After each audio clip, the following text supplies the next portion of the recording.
Welcome to Atlanta, where the players play.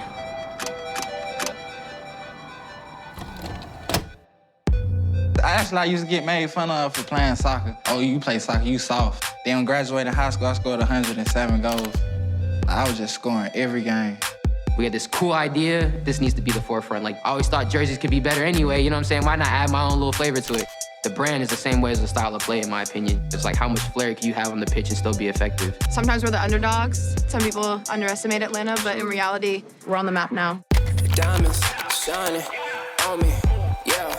All the girls just stare.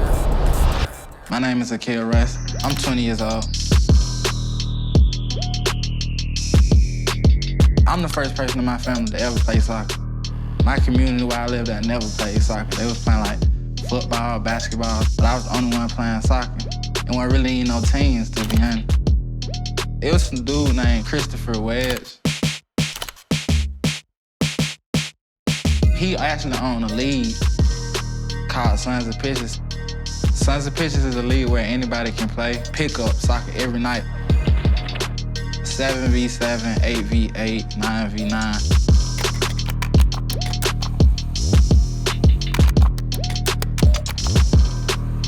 Welcome to Sons of Pitches, rooftop soccer. It's like freestyle. You just play with different people. Whoever get there, you play with them. When I was around growing up, it wasn't that big, but now it's huge. My name is Sekou Thornell. The Kitboys Club is a creative brand collective that blurs the lines between urban culture and sport. The brand is the same way as the style of play, in my opinion. I like jerseys this way, but let me flip this and do this way and make this a thing. I got some vinyl cut up for me, and I was like, I just wanted to be the sponsor, Kitboys to be the sponsors.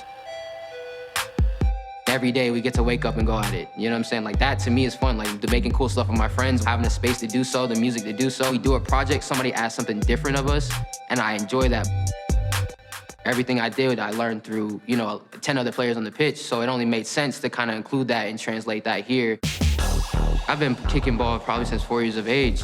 A lot of the reason why U.S. soccer is not as developed as it should be is because you have to pay to play in. Talent never really got recognized at those higher levels if you couldn't afford to. Nobody has $1,000 to spend on going and play soccer for fun. Go outside. I started looking on YouTube for moves, and I choose one move and work hard on that same move until I learn it. Then once I learn that move, I go to the next move, to the next move, to the next move. Played academy for a year, and that's what got my scholarship. They allowed me to do community service with my mother to help pay for those fees.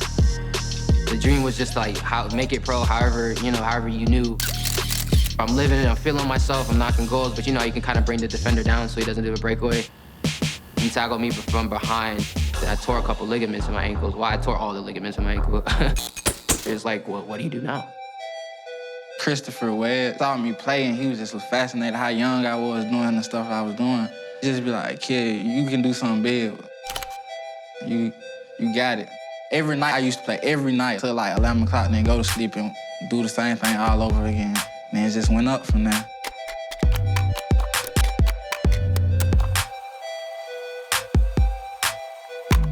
We gotta win.